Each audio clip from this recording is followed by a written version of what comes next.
Noong unang panahon, sa isang kakaibang maliit na bayan na matatagpuan sa pagitan ng mga gumugulong na burol at mga daldal na batis, may nabuhay na dalawang kaluluwang nakatakdang magkita.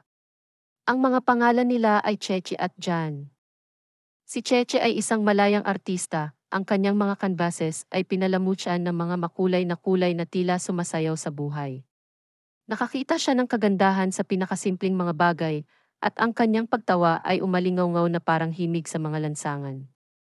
Unang nag-cruise ang kanilang landas sa maulap na umaga sa lokal na coffee shop. Nawala sa pag-iisip si Cheche, nag-sketch sa kanyang notebook, habang nakaupo si Jan sa malapit, nagsusulat sa kanyang journal.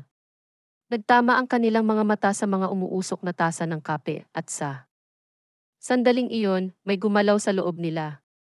Naging mas madalas ang kanilang mga pagtatagpo nang matuklasan nila ang magkabahaging pagmamahal sa sining, panitikan, at mahabang paglalakad sa ilalim ng mga bituin.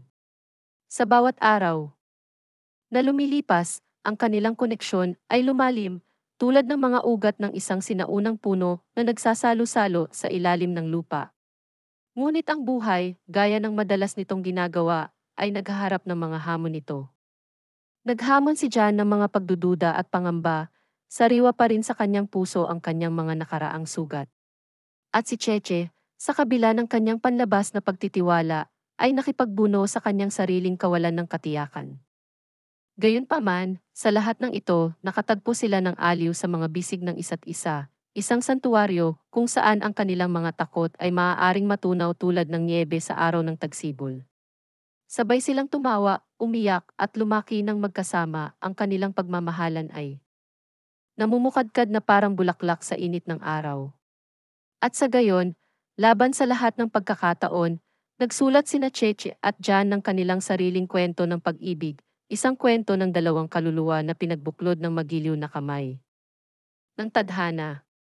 Sapagkat sa isa't isa, natagpuan nila hindi lamang ang pag-ibig kundi pati na rin ang pagtanggap, pag-unawa, at lakas ng loob na harapin ang anumang pagsubok na darating, magkahawak kamay, magpakailanman.